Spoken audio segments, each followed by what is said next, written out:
আমাদের এই দাঁত সুরক্ষিত রাখা আমাদেরই দায়িত্ব।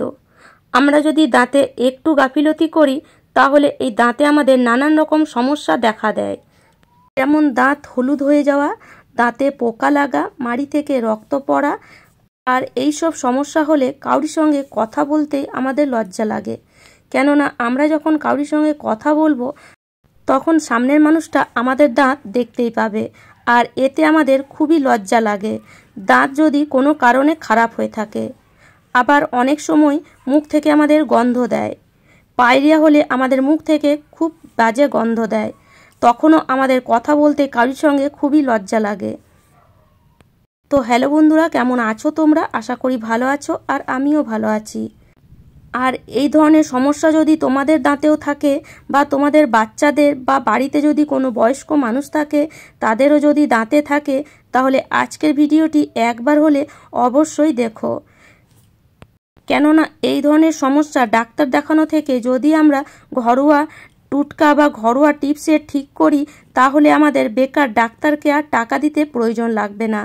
খুব সহজে আমরা এই ধরনের সমস্যা বা দাঁতের সমস্যা দূর করতে পারি সামান্য একটু পুঁই পাতা থেকে, কেননা এই পুঁই পাতাতে থাকে vitamin A, vitamin C, calcium, নানান রকম খনিজ পদার্থ। আর এই কারণে এই পুঁই পাতা দাঁতের মাড়ি শক্ত করতে, দাঁতের কালো ভাব, হলুদ ভাব দূর করতে অনেকটাই সাহায্য করে।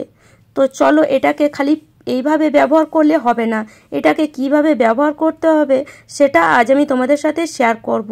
তো দুই রকম পদ্ধতি দেখাবো, মানে দুই রকমই তোমাদেরকে করতে হবে। তো প্রথমেই আমি গ্যাসের মধ্যে বা ইন্ডাকশানে একটা জায়গা বসিয়েছি, তার মধ্যে দিয়ে দিলাম 1 গ্লাস জল, আর তার মধ্যে একটা পুঁই পাতা দিয়ে দিলাম। এবার এখানে দিয়ে দেব 1/2 চামচ মতন লবণ, আর দিয়ে দেব কিছুটা পরিমাণ লং, মোটামুটি 3-4টে লং অবশ্যই নিতে হবে। আর এই লংও কিন্তু আমাদের দাঁতের যে কোনো সমস্যা দূর করতে খুবই সাহায্য করে, তার সাথে সাথে লবণও। আর এই 3টে জিনিস জলের মধ্যে দিয়ে যখন ফোটাবে তখন জলটা মোটামুটি 15 থেকে 20 মিনিট ফোটাতে হবে। জলের কালারটা যেন একটু চেঞ্জ হয়ে যায়, দেখবে জলের কালারটা একটু হালকা সবুজ হয়ে আসবে। দেখতেই পাচ্ছ, দেখো এখন জলের কালারটা একটু হালকা সবুজ হয়ে এসেছে। এবার আমরা গ্যাসটা অফ করে দেব। দেখতে পাচ্ছ, দেখো জলের কালারটাই চেঞ্জ হয়ে গেছে, জলটাও একটু কমে এসেছে। তো এবার এই জলটাকে ঠান্ডা করে নেব, তবে খুব বেশি ঠান্ডা না, একটু উষ্ণ গরম থাকবে, সেই হিসাবে জলটাকে আমাদের ঠান্ডা করে নিতে হবে। তো যতক্ষণ জলটা ঠান্ডা হচ্ছে এখানে আরেকটা রেমেডি আমরা তৈরি করে নেব।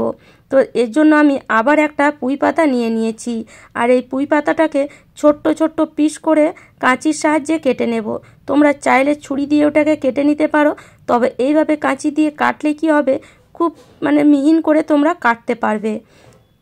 না চাইলে তোমরা থ্যাতো করে নিতে পারো, তবে আমার মনে হয় এইভাবে ছোট্ট ছোট পিস করে যদি মিহিন করে আমরা কাটি তাহলে এই পুঁই পাতাটা আমাদের ব্যবহার করতে সুবিধা হবে। সেই সুবিধার জন্য আমি এই কাঁচি দিয়ে এইভাবে একদম মিহিন করে কেটে নিচ্ছি। আর যদি পুঁই পাতা না থাকে তাহলে এর বদলে তোমরা পেয়ারা পাতাও ব্যবহার করতে পারো। পেয়ারা পাতাও কিন্তু আমাদের দাঁতের যে কোনো ব্যথা বা যে কোনো সমস্যা দূর করতে অনেকটাই সাহায্য করে। তো পুঁই পাতাটা কেটে নিয়েছি, এবার এখানে দিয়ে দেব সামান্য একটু হলুদ গুঁড়ো। আর এই হলুদ তো জানো আমাদের যে কোনো শরীরের ঘা শোকাতে সাহায্য করে। তো সেই জন্য যদি দাঁতে খুব যন্ত্রণা হয় বা দাঁতে পোকা লাগে, সামান্য হলুদ দিলে অ্যান্টিসেপটিকের কাজ করে। আর তার সাথে সাথে দিয়ে দেব সামান্য একটু লবণ। লবণ তো অবশ্যই দিতে হবে, কেননা লবণ দিলে দাঁত একদম সাদা ঝকঝকে পরিষ্কার হবে। আগেকার দিনে দেখবে মানুষরা লবণ দিয়েই বেশিরভাগ দাঁত মাজতো, তো এই জন্য লবণ এখানে অবশ্যই ইউজ করবে। আর এই 3টে জিনিস একসাথে ভালো করে এইভাবে হাত দিয়ে চটকে চটকে মেখে নিতে হবে। এখানে আর কিছু দেওয়ার কোনো প্রয়োজন নেই, বাস এই 3টে জিনিস দিলেই কিন্তু আমাদের দাঁতের যে কোনো সমস্যা দূর হয়ে যাবে।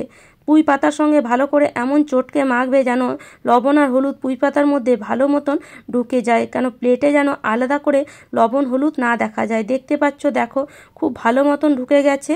তো চলো, এবার এটাকে আমরা দাঁতে ব্যবহার করব। তো কখন ব্যবহার করবে, দিনের বেলায় সকালবেলায় যেমন তোমরা ব্রাশ করো যে কোনো টুথপেস্টে সেইভাবে ব্রাশ করে নেবে।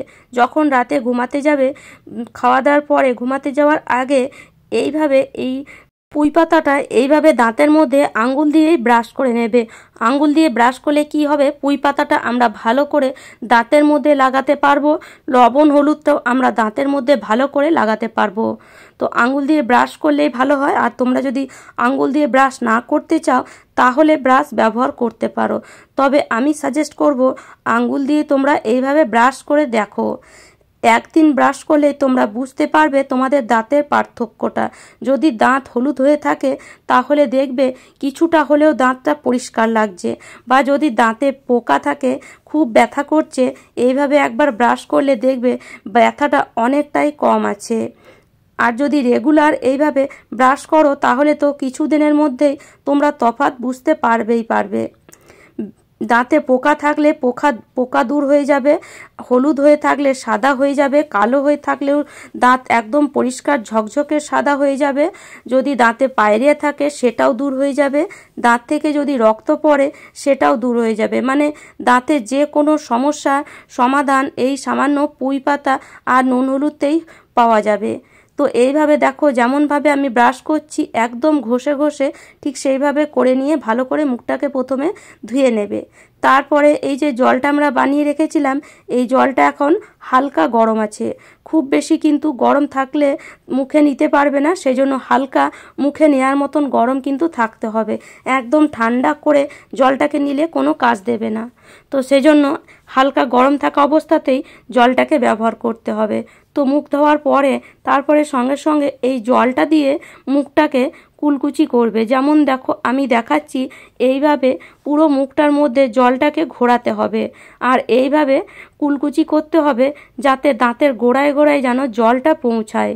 যদি দাঁতে পোকা থাকে দেখবে এই জলটা দিয়ে যদি তোমরা কুলকুচি করো অনেকটাই তোমরা মানে পোকার ব্যথা থেকে রেহাই পাবে। যদি ব্যথা হয় পোকার জন্য তাহলে দেখবে সঙ্গে সঙ্গে সেই ব্যথাটা একদমই কমে যাবে। আবার কথা বললে যদি মুখের মধ্যে গন্ধ দেয় তাহলে সেই গন্ধও দেখবে এই কুলকুচির কারণে দূর হয়ে যাবে। তো এইভাবে যদি তোমরা রেগুলার প্রত্যেক দিন করতে পারো তাহলে তো খুবই ভালো হয়। আর যদি প্রত্যেক দিন না করতে পারো তাহলে একদিন পর পর অন্তত সপ্তাহে 3 থেকে 4 দিন যদি করো তাহলে তোমরা এক সপ্তাহের মধ্যে রেজাল্ট পাবে।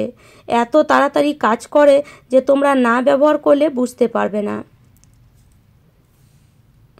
তো দেখো এখন আমি কুলকুচি করে এসেছি আর এখন আমার দাঁতটা দেখো আগের তুলনায় অনেকটাই কিন্তু পরিষ্কার লাগছে।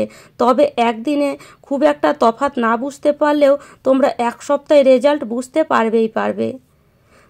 তো আশা করি আজকের টিপসটা তোমাদের কাজে আসবে। আর আমার টিপস যদি তোমাদের এতটুকুও ভালো লাগে আর এই দাঁতের সমস্যা যদি কারো হয়ে থাকে চেনাশোনা বন্ধু বান্ধব, তাহলে এই ভিডিওটি অবশ্যই শেয়ার করো, হয়তো তাদেরও কাজে চলে আসতে পারে। আর আমার টিপস যদি তোমাদের এতটুকুও ভালো লাগে তাহলে অবশ্যই লাইক করো, শেয়ার করো, আমাকে কমেন্ট করে অবশ্যই জানিও। যারা আমার চ্যানেলে নতুন বন্ধু হয়েছো তারা প্লিজ চ্যানেলটি সাবস্ক্রাইব করে নিও এরকম নিত্য নতুন টিপস পাওয়ার জন্য। তাহলে চলো আজ এই পর্যন্ত, ভালো থেকো, সুস্থ থেকো, ধন্যবাদ।